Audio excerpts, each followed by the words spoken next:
భక్తుల పాలిట కొంగు బంగారంగా కోరిన వరాలిచ్చే వర ప్రదాతగా పంచారామ క్షేత్రాల్లో ముఖ్య క్షేత్రంగా విరాజిల్లుతున్న భీమేశ్వర స్వామి ఆలయంలో శివరాత్రి ఉత్సవాలు ఘనంగా జరుగుతున్నాయి.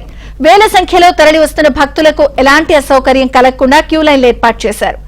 ఎక్కడ అవాంఛనీయ ఘటనలు జరగకుండా అందరి స్వామివారి దర్శనం జరిగేలా అధికారులు అన్ని జాగ్రత్తలు తీసుకుంటున్నారు.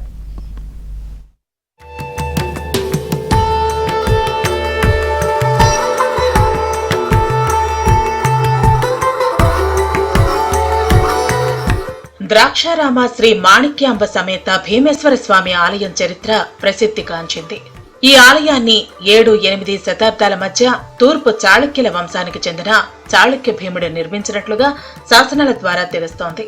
ఇక్కడి మూల విరాట్ శ్రీ భీమేశ్వర స్వామి స్వయంభూగా వెలసిన 14 అడుగుల శివలింగం, శుద్ధ స్ఫటికాకారలింగం ఇక్కడి ప్రత్యేకత. దేవేరి శ్రీ మాణిక్యాంబ అమ్మవారు యావత్ భారతదేశంలోనే ప్రసిద్ధి చెందిన అష్టాదశ శక్తిపీఠాలలో 12వ శక్తిపీఠంగా వెలసింది. తెలుగుకు ఆ పేరు త్రిలింగ అన్న పదం నుంచి ఏర్పడిందని కొందరి భావన. ఆ త్రిలింగం అనే పదం ఏర్పడేందుకు కారణమైన క్షేత్రత్రయంలో ద్రాక్షారామం ఒకటి. మిగిలిన 2 క్షేత్రాల్లో ఒకటి కరీంనగర్ జిల్లాలోని కాళేశ్వరం కాగా మరొకటి శ్రీశైలం.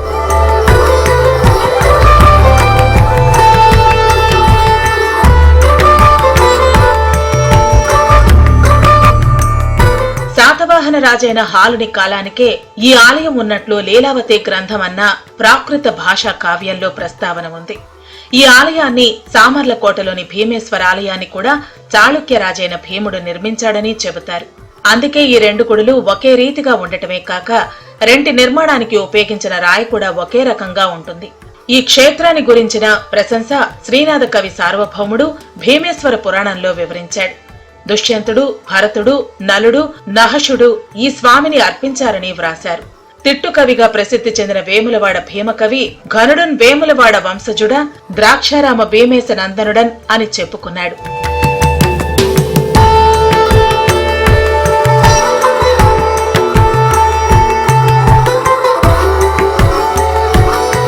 శ్రీ లక్ష్మీనారాయణుడు ఈ క్షేత్రానికి క్షేత్ర పాలకుడిగా ఉన్నాడు.